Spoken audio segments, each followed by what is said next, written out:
serving the Republic of the Philippines for more than 75 years. Ito po ang Presidential Broadcast Service. Ang Pilipinas ngayon! Narito na ang pinakamainit na mga balita na nakalap sa bawat sulok ng bansa. Ihahatid sa bawat Pilipino saan man kayo sa mundo. Ang Pilipinas ngayon! Pakinggan ang bawat kaganapan sa bawat lalawigan. Ito ang Pilipinas ngayon!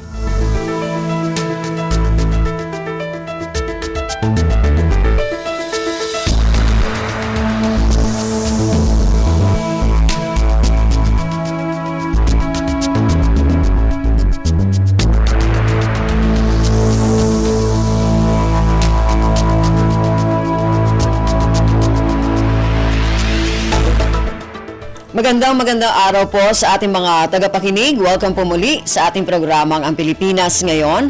Napapakinggan po ninyo saan man bahagi ng mundo sa pamamagitan ng ating himpilang Radio Pilipinas World Service ng Presidential Broadcast Service.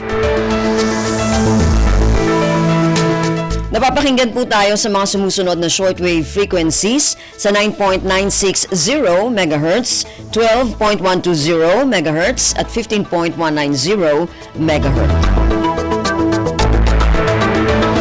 Ako po si Ven Blones. Samahan po ninyo ako sa kabuuan ng ating programa ngayong araw na ito. Kapapalooban pa rin po ng ilan sa mga mahalagang balita mula dito sa ating bansa.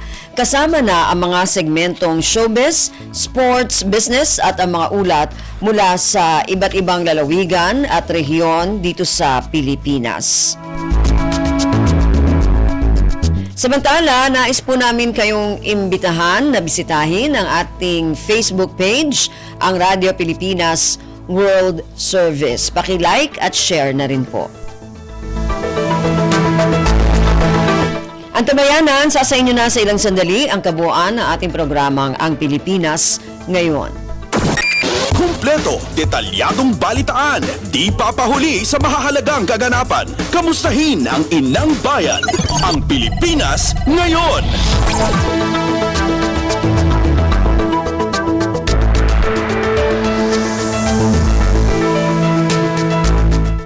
Sa ating mga balita, nagpaabot ng pakikiramay si Pangulong Ferdinand Romualdez Marcos Jr. para sa Morocco na matinding tinamaan ng 6.8 magnitude na lindol. Sa kanyang mensahe, inihayag ng Pangulo na lubhang nalulungkot ang mga Pilipino sa sinapit ng mga taga-Morocco na nauwi sa pagkamatay ng marami na umano ay nasa higit 2,000 ang nasawi. Kasamaan niya ang Pilipinas sa pagdadalamhati sa kasalukuyan ng mga taga-Morocco habang nananalangin ng buong sambayanan para sa naiwang pamilya ng mga biktima ng trahedya. Kaugnay nito, nagpahayag ng kahandaan ng Pangulo na magbigay ng anumang maaaring maitulong sa Morocco para sa mabilis na pagbangon nito. Dagdag ng Pangulo, tiwala siya sa katatagan ng mga taga-Morocco at sa pamamagitan ng pagkakaisa nito ay muling babangon bilang isang bansa. Pasada ng mga balita mula sa Pilipinas para sa mga Pilipino saan man sa mundo. Ang Pilipinas ngayon.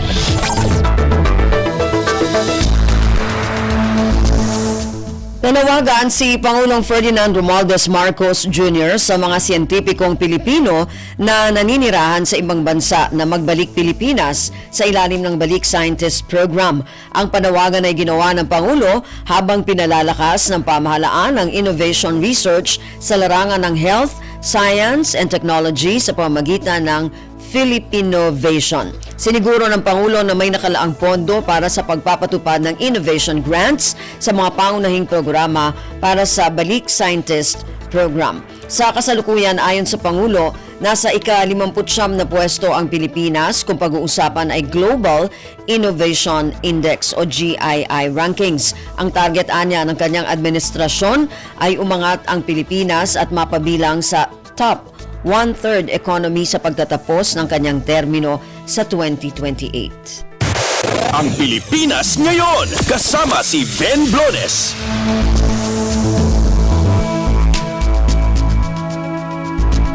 Suportado ng economic team ng administrasyon ang desisyon ni Pangulong Ferdinand Romualdez Marcos Jr.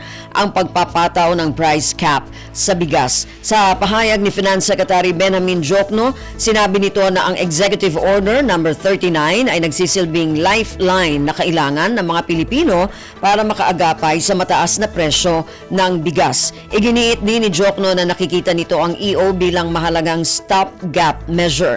Ayon kay Diokno, sang-ayon ng team sa Pangulo sa pagpapatupad ng price ceiling sa bigas dahil ito ang pinakamainam na gawin sa ngayon para sa pagpapatatag ng presyo at agarang matulungan ang mga tao. Paliwanag ng kalihim, ang pagpapataw ng price cap ay pipigil sa manipulasyon ng presyo at hoarding ng ilang negosyante na magreresulta sa pagbaba ng presyo.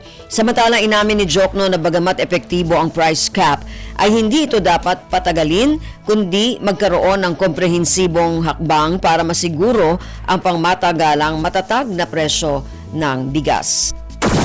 Kumpleto, detalyadong balitaan, di papahuli sa mahahalagang kaganapan. Kamustahin ang inang bayan, ang Pilipinas ngayon.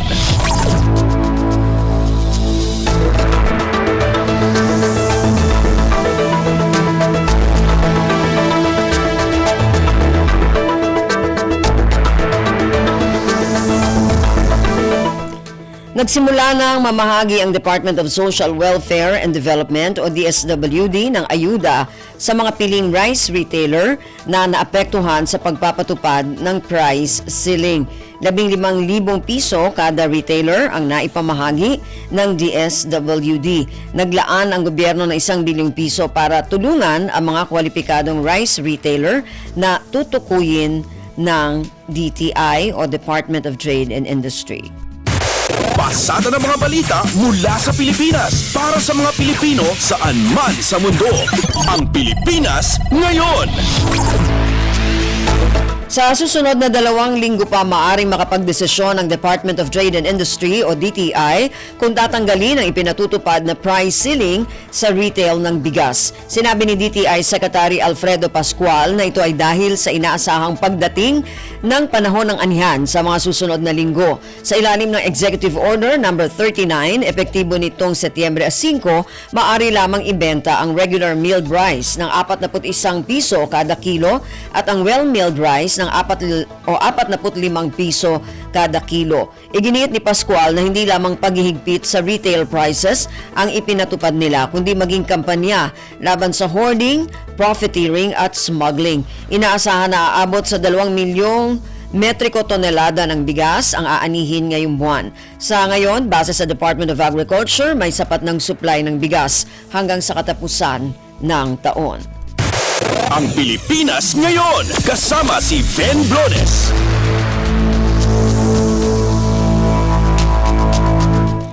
Ilang senador tutol sa pagbibigay ng confidential fund sa Department of Migrant Workers o DMW.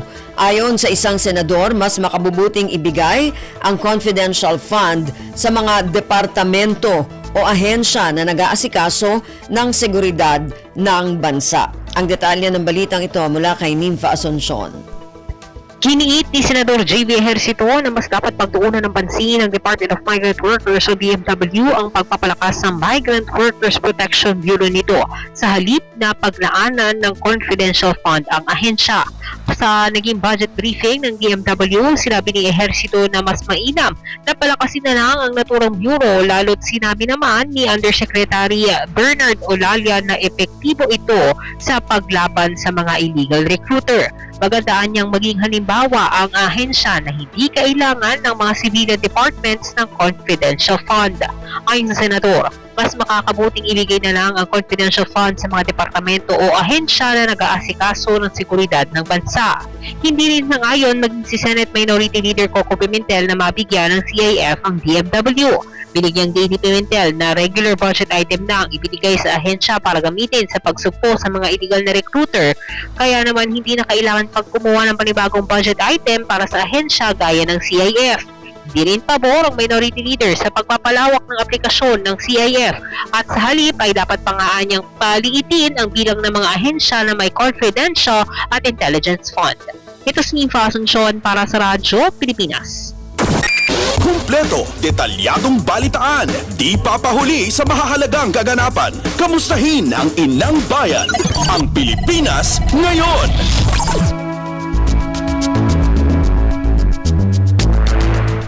Suportado ni Finance Secretary Benjamin Diokno ang mga panukala na pamunuan ni NEDA Secretary Arsenio Balisacan ng Department of Agriculture o ang DA. Sa isang panayam, inamin ni Diokno na naririnig na niya ang mga suhestyon na italaga si Balisacan sa kagawaran na kasalukuyang hawak ni Pangulong Ferdinand Romualdez Marcos Jr. Ayon sa kalihim, malawak ang kaalaman ni Balisacan sa agrikultura bilang dating Undersecretary ng DA. Ayon pa kay Diokno, Agriculture Economics ang undergrad course ni Balisacan at naging Dean ng University of the Philippines School of Economics at Director General Chief Executive ng Southeast Asian Regional Center for Graduate Study and Research in Agriculture. Ayon kay Diokno, ang mungkahi ay magaling dahil bilang isang ekonomista, magagamit nito ang economic aspect sa policy making ng kagawaran. Pasada ng mga balita mula sa Pilipinas para sa mga Pilipino saan man sa mundo. Ang Pilipinas ngayon.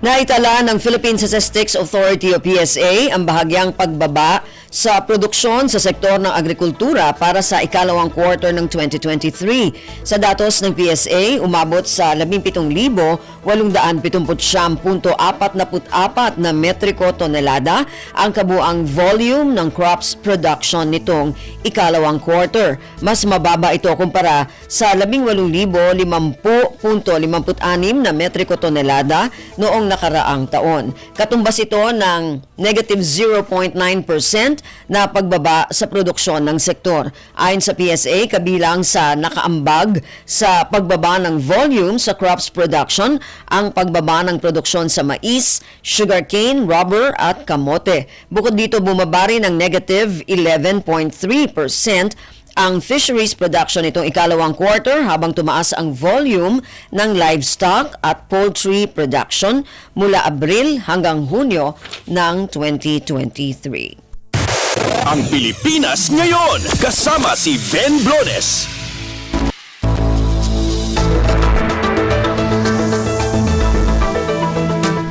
Mga naaresto ng Philippine National Police o PNP sa paglabag sa firearms ban, halos 500 na.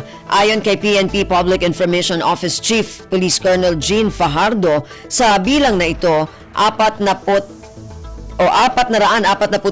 ang sibilyan, 9 ang security guards, 2 ang miyembro ng PNP at Armed Forces of the Philippines, 1 ang elected government official at 1 ang Citizens Active Auxiliary. Ang detalye ng balitang ito mula kay Leo Sarne. 456 na lumabag sa pagbabawal ng pagdadala ng armas at deadly weapons sa loob ng election period ang naaresto ng Philippine National Police mula Agosto 28 hanggang kahapon. Iniulat ni PNP Public Information Office Chief Police Colonel Jean Fajardo na sa bilang na ito, 441 ang sibilyan, 9 ang security guard, 2 miyembro ng PNP at Armed Forces of the Philippines o AFP, 1 elected government official at 1 ang Citizens Active Auxiliary. Umabot naman sa 286 ang firearms na nakumpiska ng PNP mula sa mga walang maipakitang COMELEC exemption. Karamihan sa mga nakumpiska ay mga pistola na nasa 273. Bukod sa kasong paglabag sa RA 10591 o Comprehensive Firearms and Ammunition Law, ang mga nahuling lumabag sa firearms ban sa panahon ng election period ay panghabang buhay na diskwalipikado na umukupa ng anumang posisyon sa gobyerno. Mula sa PNP, ito si Leo Sarne para sa Radyo Pilipinas. Kumpleto, detalyadong balitaan, di papahuli sa mahahalagang kaganapan. Kamustahin ang inang bayan, ang Pilipinas ngayon.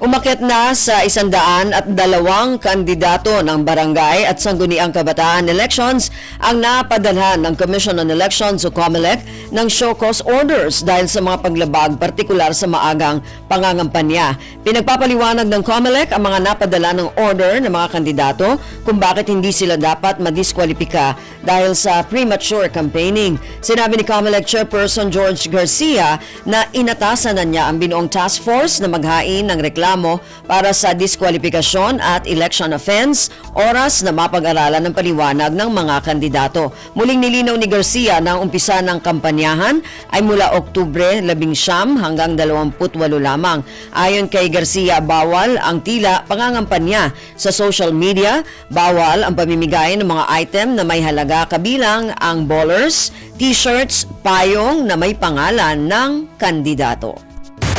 Pasada ng mga balita mula sa Pilipinas para sa mga Pilipino saan man sa mundo. Ang Pilipinas Ngayon. Iniulat ni Philippine National Police o PNP Public Information Office Chief Police Colonel Jean Fajardo na umabot sa 2,800 ang mga pulis na inilipat ng pwesto upang hindi maka-impluwensya sa Barangay at Sangguniang Kabataan Elections o BSKE. Ayon kay Fajardo, lumalabas sa isinagawang survey na ang naturang mga pulis ay may mga kamag-anak na tatakbo sa BSKE. Sakop ng reassignment ang mga pulis na may mga kamag-anak na kandidato hanggang 4th degree of consanguinity. Ang hakbang ay regular na isinasagawa ng PNP tuwing may eleksyon at pansamantala lamang ang reassignment ng mga pulis. Una nang sinabi ni PNP Chief Police General Benjamin Acorda na dapat hindi masangkot sa partisan politics ang mga tauhan ng PNP. Ang Pilipinas Ngayon kasama si Ben Blones. Maaring masawi ang may 34,000 katao at 114,000 sugatan kung tatama sa Metro Manila ang lindol na nangyari sa Morocco noong Biyernes. Ayon kay FIVOX Director Teresito Bacolcol, ang West Valley Fault ay may kakayahang makalikha ng lindol na may lakas na 7.2 magnitude batay sa pag-aaral noong 2004. Sinabi ni Bacolcol na ang huling naitalang pagyanig ng naturang fault line ay taong 1658 pa, kaya hinugnaan niya para sa pinangangambahang The Big One. Batay sa Earthquake Impact Reduction Study for Metro Manila na pinondohan ng Japan International Cooperation Agency para sa Metro Manila Development Authority at FIVOX, ang masasawi at masusugatan sa malakas na lindol ay dahil sa pagguho ng 13% ng bahay at mga gusali.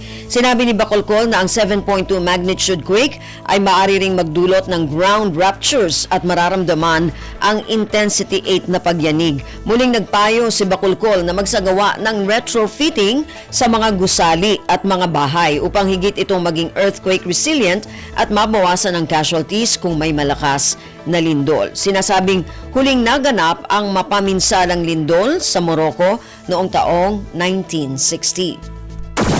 Kumpleto, detalyadong balitaan, di papahuli sa mahahalagang kaganapan. Kamustahin ang inang bayan, ang Pilipinas Ngayon.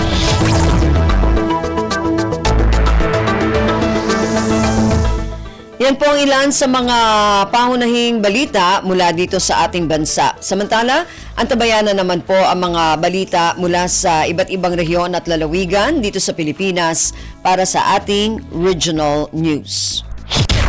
Balita mula sa lalawigan sa bawat rehiyon ng ating bayan. Dito sa Ang Pilipinas Ngayon.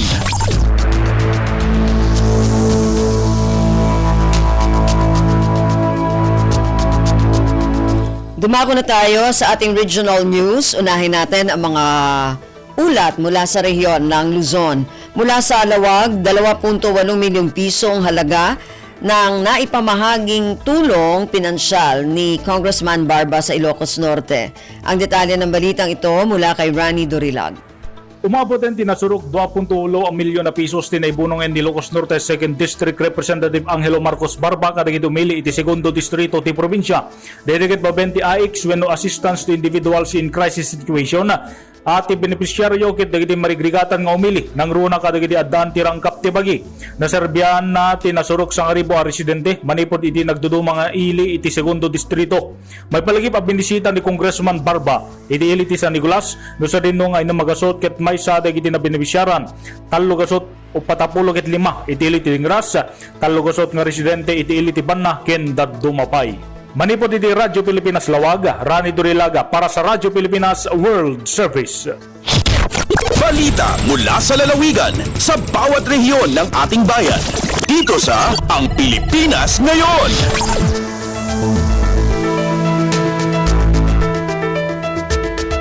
Maraming salamat, Rani. Yan ang ulat mula sa Lawag.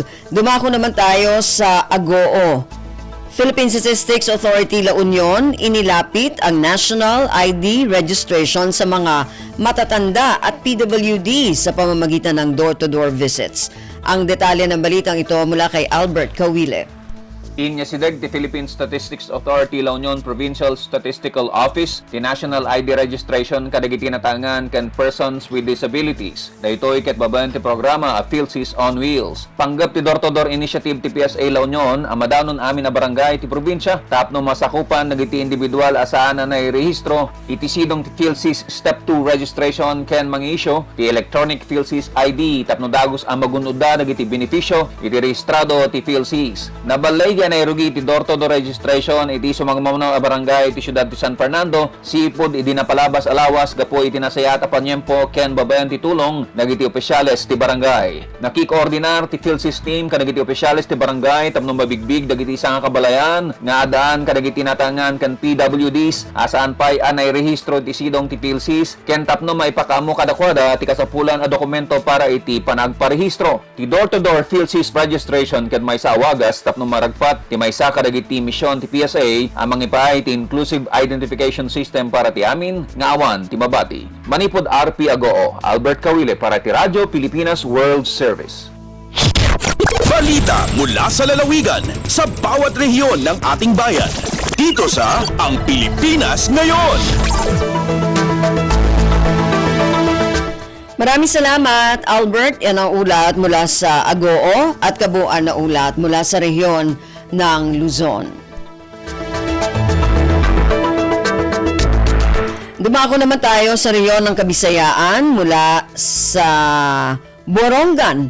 DTI, Eastern Samar Local Price Coordinating Council o LPCC, mahigpit na nagmo-monitor sa presyo ng bigas sa mga pamilihang bayan sa probinsya.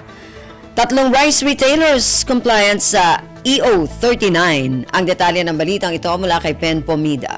Mahugutit pag-monitor hit DTI Eastern Samar ngan Local Price Coordinating Council hakada bungtog syudad ha probinsya bahin hit presyo't bugas sa mga merkado publiko hapagsunodhan EO 39 ni Presidente Ferdinand Marcos Jr.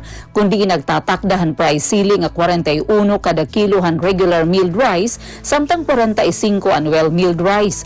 Hapakigimang rawhan Radyo Pilipinas ginsabi ni DTI Consumer Welfare Division Chief Ligaya Katuday nagpapabilin nga hitaas presyo't bugas ha magkalain-lain nga merkado ha probinsya. Ha Borongan City Public Market 54 nga da 58 pesos ang kada kilohan well milled rice samtang 52 ang local rice. Sigunhan rice retailer nga ginpakianhan han Radyo Pilipinas hitaas pan ira presyo tungod nga mahal ang pagbaligya ira han ira supplier. Igindugang naman ni Katuday habugos nga Eastern Samar may adala tulo nga rice retailer ang nakasunod ha nasabi nga EO hirain tatagan hit DSWD yan ang Miyerkules Setyembre 13 hin rice subsidy kantidad 15,000 pesos compliant hito ni EO 39. Tikang HRP Borongan inihipen Pumida para ha Radyo Pilipinas World Service. Balita mula sa lalawigan sa bawat rehiyon ng ating bayan. Dito sa Ang Pilipinas Ngayon. Maraming salamat, Pen. Yan ang ulat mula sa Borongan. Dumako naman tayo sa Sogod. Higit pang pinalakas ng DSWD Eastern Visayas ang mga programa laban sa kahirapan. Ang detalye ng balitang ito mula kay Jevic Epiz. Ang DSWD Field Office 8 pinaagi sa Enhanced Partnership Against Hunger and Poverty Regional Program Management Office ni pahigayon og tulo ka lain nga Memorandum of Understanding ceremonial signing niadtong niagi semana uban sa 26 ka mga external partners nga makatabang sa pagpaligon sa naasoy nga mga programa. Lakip sa gihimo ang pagpirma sa usa ka MOU tali sa DSWD Region 8, National Dairy Authority ug Philippine Carabao Center nga nagtumong sa pagsulbad sa kalaang sa supply sa presko nga gatas sa Rehiyon 8 og paghatag og suporta Sa panginabuhian pinaagi sa pagtabang sa mga target nga beneficiary nga mga mag-uuma. Samtang laing MOU tali sa DSWD o sa SOS Children Village Foundation Incorporated alang sa marketing partnership sa pag-supply sa mga agri-products gikan sa Sustainable Livelihood Program Association o guban pang community-based organization sa Region 8. Isip Pangulo sa Interagency Task Force on Zero Hunger sa rehiyon, gipamatudan ni DSWD Regional Director Grace Subong ang pagsalig sa departamento sa paghatag og kalidad nga serbisyo sa pagpatuman sa mga programa. Nisalmot usab sa nasing nga kalihukan og nagpakita og suporta ang Department of Agriculture og National Nutrition Council Region 8 isip co-chairs on Task Force on Zero Hunger. Gikan sa sugod Southern Leyte, Jevic Epis para sa Radio Pilipinas World Service. Balita mula sa lalawigan sa bawat rehiyon ng ating bayan. Dito sa Ang Pilipinas Ngayon. Maraming salamat, Jevic, mula dyan sa Sogod. Yan naman po ang kabuuan na ulat mula sa rehiyon ng Kabisayaan. Dumako na po tayo ngayon sa rehiyon ng Mindanao mula sa Cagayan de Oro. Pinalalakas ng DA Northern Mindanao ang Joint Disease Surveillance ng Pestalottiopsis o leaf fold disease sa goma. Ang detalye ng balitang ito mula kay Teza Aurelian. Gipaligoon sa Department of Agriculture o RFO-10 uban sa Philippine Rubber Research Institute, Bureau of Plant Industry, Plant Quarantine Service o Crop Pest Management Division o High Value Crop Development Program ang surveillance operation aron mahibaw-an ang insidente ug masubay ang pagkaylap Pestalottiopsis leaf fall disease sa rubber sa pipila ka mga dapit sa Bukidnon. Ang convergent effort sa DA-10 nga gipanguluhan ni Regional Executive Director Carlene Siculian pinaagi sa HVCDP niini ang Regional Crop Protection Center o RCPC, Regulatory and Field Operation Division uban sa Provincial Agriculture Office sa Bukidnon naglambigit sa mga lokal na otoridad, rubber farmer ug agricultural. Mga eksperto gikan sa DAHVCDP pinaagis ni Engineer Jose Saudi B. Samson Jr. o CIFDP.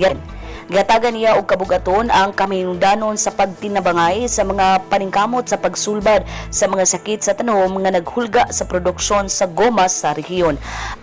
Ang Bukidnon may nagunang probinsya nga nag-produce og mga goma sa Northern Mindanao nga nagkatampo sa kinatibuk ang produksyon sa goma sa rehiyon ngadto sa 13,378 metriko tonelada nga adunay kinatibuk ang luna nga gitamnan nga 7,400 ka hektare. Ang BPI-PQS Cagayan de Oro City OIC Arnold S. de la Cruz Jr. nihatag og gibugaton sa mahinungdanon sa pag-amping dili lamang sa mga tanom nga goma kundi dili lakip na usab ang ubang bililhon nga mga panaliton. Gikan dinhi sa Radyo Pilipinas Cagayan de Oro, kini sa Tessa Aureliana alang sa Radyo Pilipinas World Service. Balita mula sa lalawigan sa bawat rehiyon ng ating bayan. Dito sa Ang Pilipinas Ngayon. Maraming salamat, Tessa. Yan ang ulat mula Cagayan de Oro. Dumako naman tayo sa Zamboanga. Lokal na pamahalaan ng Zamboanga patuloy ang pamamahagi ng cash incentives para sa mga senior citizen. Ang detalye ng balitang ito mula kay Bless Eboyan. Nagpadayon ang pagpang-apod-apod og cash incentive sa lokal nga kagamhanan sa Zamboanga alang sa mga senior citizens sa syudad. Ipanguluhan ni Mayor John Dalipe ang maong programa nga nakalinya sa Social Amelioration Program para makatabang sa mga senior citizens samot na sa ilang mga panginahanglanon matag adlaw. Kagahapon gibisita ni Mayor Dalipe ang barangay Kasanyangan nga adunay 259 ka mga benepisyaryo, 487 sa Santo Niño, 411 sa San Jose Kawakawa ug 673 sa San Jose Gusu para sa paghimo sa nahisgutang payout. Mukabat sa 1.8 million pesos ang pondo nga gilahi sa Zamboanga City sa nahitabong payout gahapon ug nagpasalamat usab si Mayor Dalipe sa mga senior citizens sa ilang kontribusyon og sakripisyo nga nakatabang aron makahatag og inspirasyon sa mga kabatanunan. Kauban ni Mayor Dalipe sa pagpanguna sa aktibidad ang City Social Welfare and Development Office o CSWDO ug City Treasurer's Office. Gikan diri sa Radyo Pilipinas Zamboanga, kini si Bless Iboyan para sa Radyo Pilipinas World Service. Balita mula sa lalawigan sa bawat rehiyon ng ating bayan. Dito sa Ang Pilipinas Ngayon.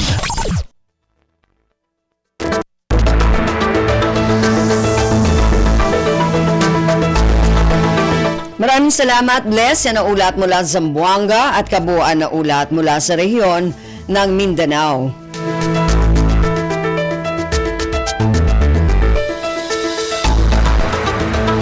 Narinig po ninyo ang ating regional news para sa araw na ito. Kalipunan ng mga balita mula sa iba't ibang rehiyon at lalawigan dito sa Pilipinas. Samantala, antabayan na naman po ang ating mga segmentong business, sports at showbiz.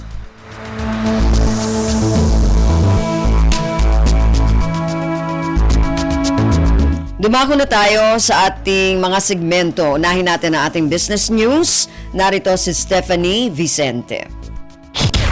Lagay ng ekonomiya, kalakalan, negosyo at iba pa. Atin ang alamin dito sa Ang Pilipinas Ngayon. Magandang araw, narito tayong muli para sa ating segmentong Balitang Negosyo at Kalakalan. Umabot na sa 111.2 billion pesos ang mga project approval sa iba't ibang economic zones sa buong bansa hanggang nitong ika-7 ng Setyembre. Ito ay ayon kay Philippine Economic Zone Authority o PEZA Director General Tereso Panga.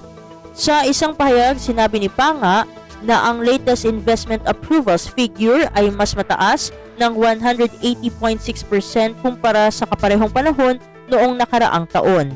Inaprubahan ng PEZA Board ang 27 proyekto na nagkakahalaga ng 14 na bilyong piso. Sa datos na ibinahagi ng PEZA, lumitaw na 11 sa mga proyektong ito ay export enterprises na matatagpuan sa Batangas, Cavite, Laguna, Davao del Norte at Cebu. Inaprubahan din ng board ang 5 information technology enterprises projects na matatagpuan sa Makati, Cebu, Laguna at Pasay, 5 facilities enterprises sa Batangas at Laguna, 2 ecozone projects sa Occidental Mindoro at Cavite, 2 domestic enterprise projects sa Batangas at Laguna at 2 logistics enterprise projects sa Batangas at Cavite. Lagay ng ekonomiya, kalakalan, negosyo at iba pa. Atin ang alamin dito sa Ang Pilipinas Ngayon. Sa ibang mga balitang negosyo, lumaki ang trade deficit ng bansa noong Hulyo ayon sa Philippine Statistics Authority o PSA.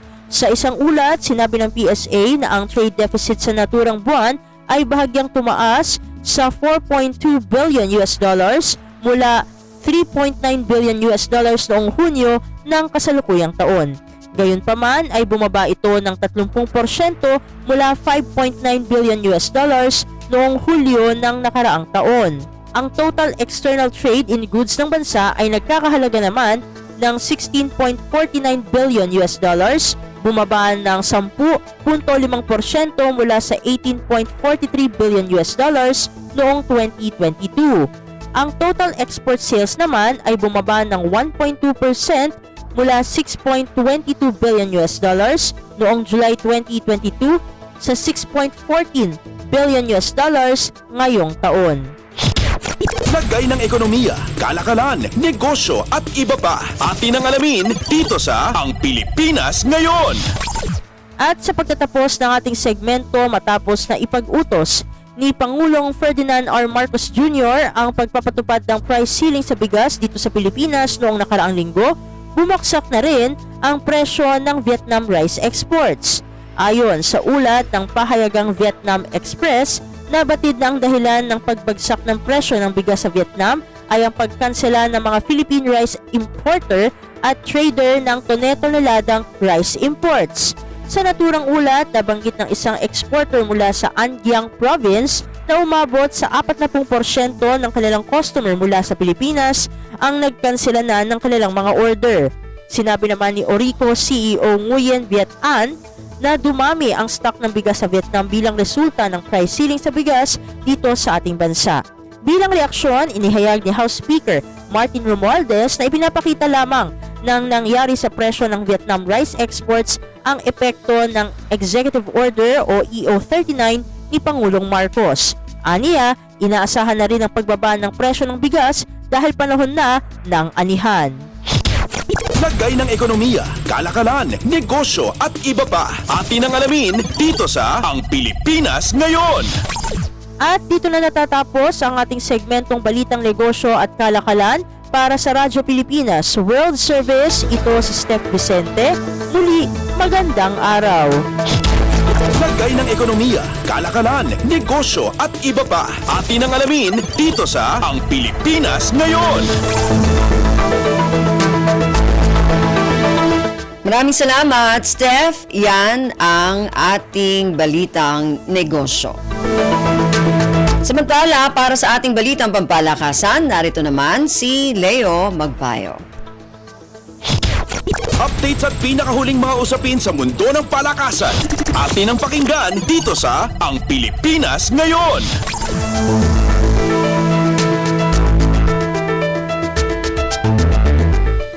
Magandang araw. Narito na po ang Sports Balita. Balik Gilas Pilipinas ang mga dating pambato na sina Terence Romeo at Calvin Abueva upang pangunahan ang mga bagong manlalaro sa paparating na 2023 Asian Games sa Setyembre 23 hanggang Oktubre 8 na gaganapin sa Hangzhou, China. Dumalo sina Romeo ng San Miguel at Abueva ng Magnolia sa unang ensayo ng Gilas sa ilalim ni bagong head coach Tim Cone.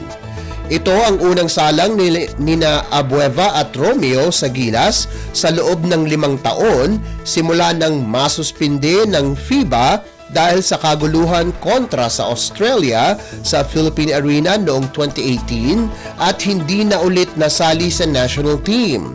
Sinamahan nila sa pagsasanay ng Gilas sa PhilSports Arena sa Pasig City sina Scotty Thompson, Junmar Fajardo, Japet Aguilar at Roger Pogoy na sila lamang natira sa koponan na naglaro sa 2023 FIBA World Cup dito sa bansa. Nasa ensayo din sina naturalized players Justin Brownlee at Ange Kwame, Stanley Pringle, Calvin Oftana, Chris Newsom, Jason Perkins at Mo Tautua. Alternate player lang muna ngayon si Pringle sakaling hindi payagan ng Hangzhou Asian Games Organizing Committee ang pagdagdag kina Abueva at Perkins. Bukod sa inisyal na 12 final team na unang ipinasa ng Philippine Olympic Committee sa China, ay wala rin sina Abueva at Perkins sa mas malaking 60-man pool ng Samahang Basketball ng Pilipinas na ipinasa rin sa host. Umaapela si Cone na payagan sina Abueva at Perkins bilang kapalit nina Brandon Ganuelas Rosser at Jamie Malonzo na may mga iniindang injuries. Magsasanay ang Gilas sa PhilSports sa kabuuan ng linggo bago lumipat sa Inspire Sports Academy sa Calamba, Laguna ngayong weekend hanggang sa paglipad nila sa China sa susunod na linggo. Punteriya ng Gilas, ang 4-time champion sa Asia na masungkit ang unang medalya sa Asian Games simula noong mag-bronze noong 1998, tampok ang Philippine Centennial Team ni Cone. Updates at pinakahuling mga usapin sa mundo ng palakasan. Atin ang pakinggan dito sa Ang Pilipinas Ngayon.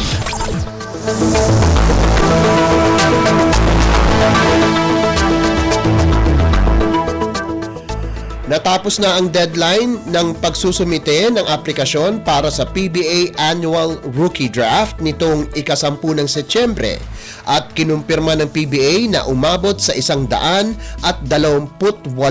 aspirants ang lalahok.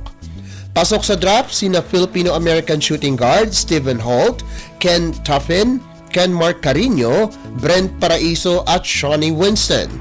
Kasama rin sa mga kumpirmadong lalahok sina Richie Rivero, Zav Lucero, Fran Yu, Dominic Fajardo, Brandon Bates, Luis Villegas, Sherwin Concepcion, John Amores at James Quecoteye.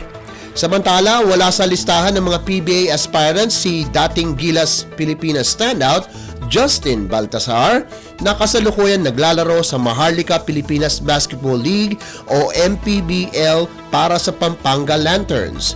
Ayon naman kay League Commissioner Willie Marshall, inilipat ang opening date ng PBA Season 48 sa Nobyembre 5 mula sa dati nitong petsa na Oktubre 15. Inaayos pa ng PBA ang mga gagamiting venues dahil ilan sa mga ito ay ginagamit ng iba't ibang professional leagues. Updates at pinakahuling mga usapin sa mundo ng palakasan. Atin ang pakinggan dito sa Ang Pilipinas Ngayon.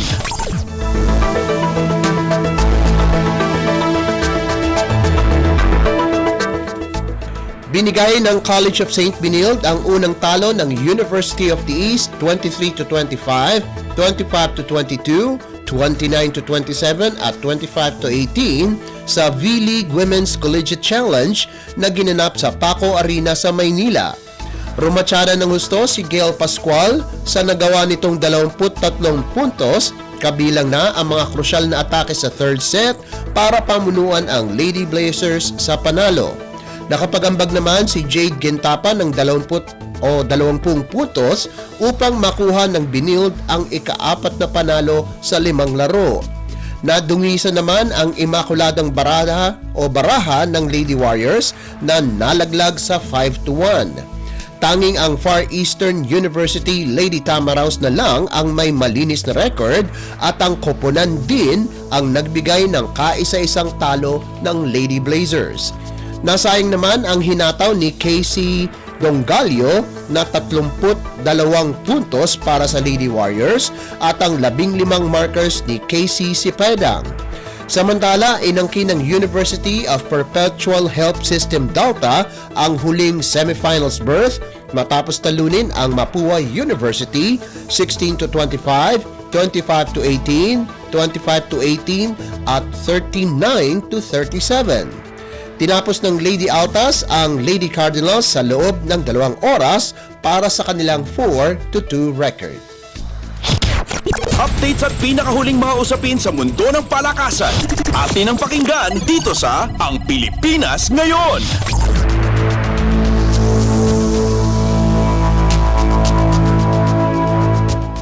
At yan ang pinakahuling balita sa larangan ng palakasan. Para sa Radyo Pilipinas World Service, ito po si Leo Magpayo. Magandang araw. Updates at pinakahuling mga usapin sa mundo ng palakasan. Atin ang pakinggan dito sa Ang Pilipinas Ngayon.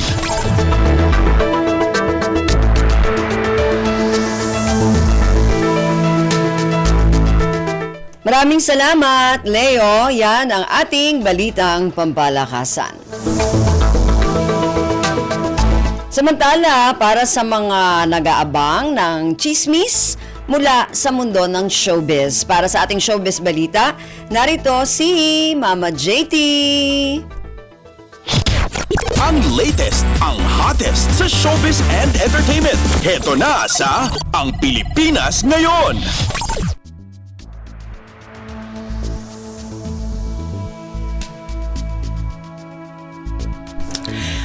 Hello! Magandang araw sa ating mga chismoso at chismosa na nag-aabang ng ating balitang artista. Nandito na ulit si Mama JT para maghatid ng mga trending na balita sa mundo ng showbiz. O ito na ha, ang ratsyada ng mga chika. Eto ha, sigurado na daw na marami ang nakakamiss ngayon sa kapamilya actress na si Angel Locsin dahil matagal-tagal na panahon na rin hindi siya napapanood sa telebisyon at pelikula. Maging sa social media ay hindi na rin nagpo-post ng kahit ano ang award-winning actress. In short, inactive na siya sa lahat ng platforms. And sa katunayan, ang last niyang entry sa kanyang Instagram account ay noon pang August 21, 2022. Kaya wala na talagang balita ang fans about Angel. And kaya naman ang nagkakaisang tanong ng kanyang mga fans, ano na ang nangyayari sa kanya ngayon? And kamusta na kaya siya sa piling ng kanyang asawang producer na si Neil Arce at ano na kaya ang pinagkakabalahan niya sa ngayon? Sa OG Diaz Showbiz Update YouTube channel ni na OG Diaz, Mamaloy at Diyosa Poco na pag-usapan ang tungkol sa matagal ng pamamahinga ni Angel sa mundo ng entertainment industry. Ayon kay OG, nakakwentuhan daw niya ang kanyang source at nagbigay naman ito ng ilang updates sa buhay ni Angel na malayong-malayo na sa limelight. Paglalahad ni OG, quote and unquote, si Angel Locsin po ay nasa bahay at ine-enjoy niya ang kanyang absence sa social media. And say pa ng talent manager, yun yung gusto niya. Basta happy si Angel Locsin. Siya ay may bahay o taong bahay. And tuloy-tuloy pa rin daw ang pamamahinga ng actress, say pa ni OG. Kung maaalala mo, Loy, nung kanyang kabataan, talagang bugbog sa trabaho si Angel. Matatandaan po natin, si Angel ay marami na rin siya mga ginawang mga teleserye nung siya pa ay nasa GMA, lalong-lalo na yung Darna.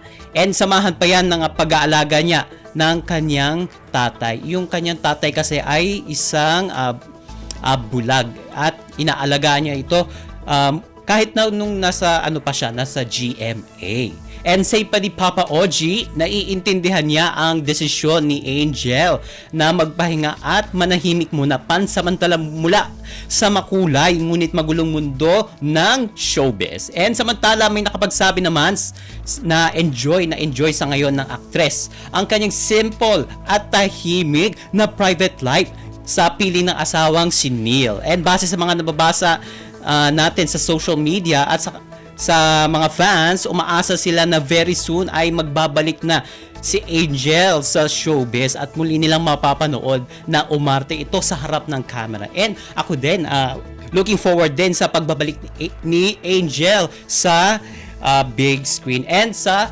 television. And samantala, kung kahapon ay pinag-usapan natin si Jillian Ward, kung ready na ba siya magka-boyfriend, i-chika naman natin ngayon kung ready na ba si Francine Diaz. Kasi may mga pagkakataon na naiisip din ng kapamilya young actress na si Francine kung ano kaya ang nangyayari o mangyayari sakali magkaroon na siya ng boyfriend. And naniniwala ang dalaga na talagang magbabago ang takbo ng buhay niya, pati na ang kanyang showbiz career kapag pumasok na siya sa isang seryosohang relasyon. Pero ayon kay Francine, mas matimbang pa rin sa kanya ang mag-focus sa showbiz career kesa magkaroon ng boyfriend.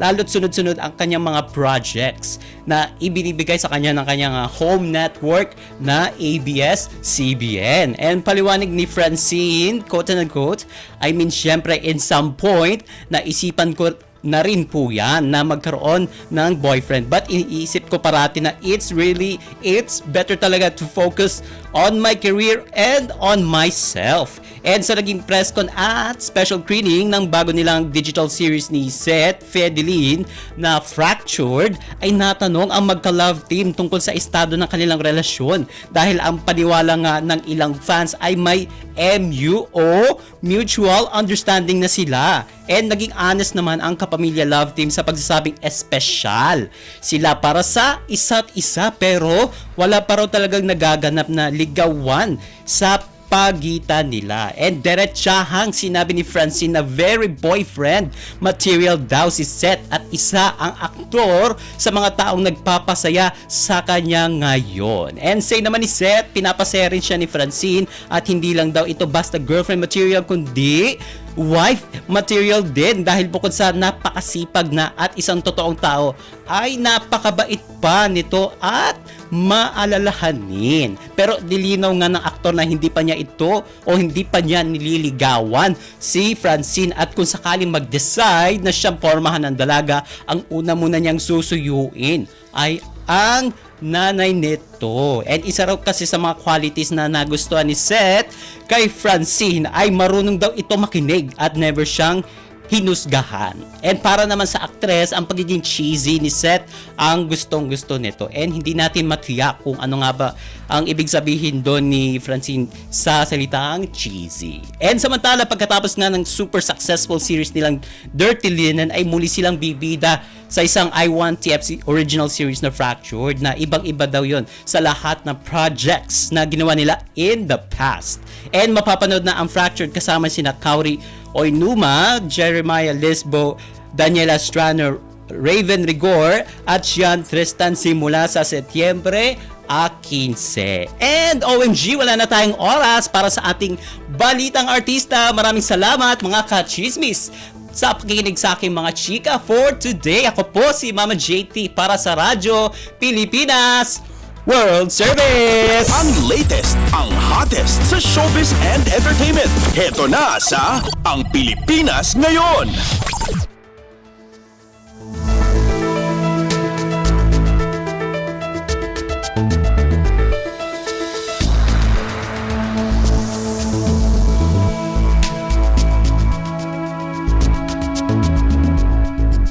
Maraming salamat, Mama JT. Yan ang ating balita o showbiz balita. Bago ulit tayo magpaalam sa ating programa, ngayong araw na ito, iniimbitahan po namin kayo muli na bisitahin ang ating Facebook page, ang Radyo Pilipinas World Service. Paki-share at like na rin po. Narinig po ninyo ang kabuuan ng ating programang Ang Pilipinas Ngayon. Magpapasalamat muna tayo sa mga nakasama natin sa ating programa ngayong araw na ito. Sa ating technical side, kina Milo Janela, Susan Aison at Anthony Pimentel. Maraming salamat din sa ating executive producer kay Jerome Toledo, sa mga nakasama natin sa ating mga segmento para sa business news kay Stephanie Vicente, para sa ating sports news kay Leo Magpayo, sa mga kasama natin na nag-ulat mula sa iba't ibang rehiyon at lalawigan dito sa Pilipinas para sa ating regional news at sa ating station manager na si Mr. Ray Sampang.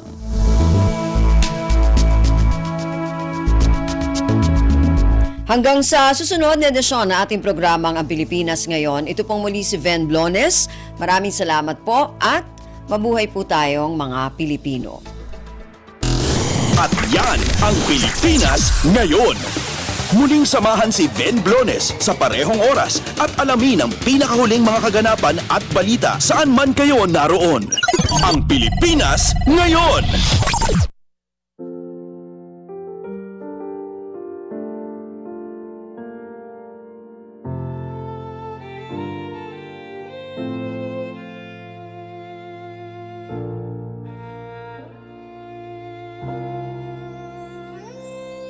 Ang tanging may pamamaan ako'y edukasyong Pilipino.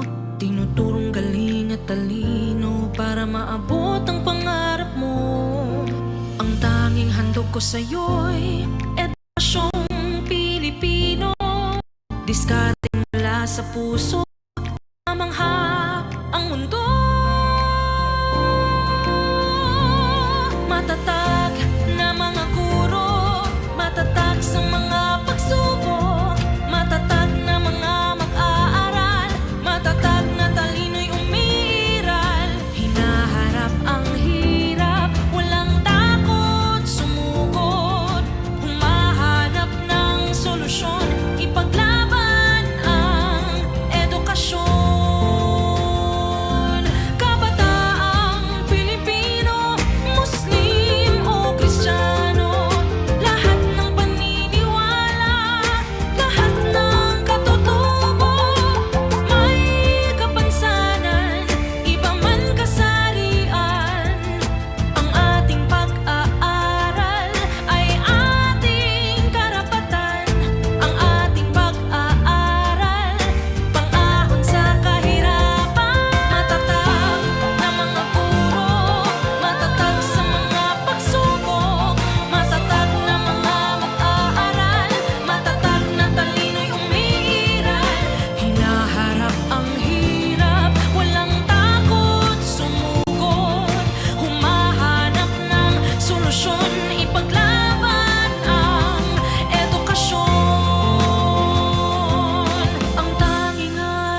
nasyong Pilipino, matapat ng pamamagitan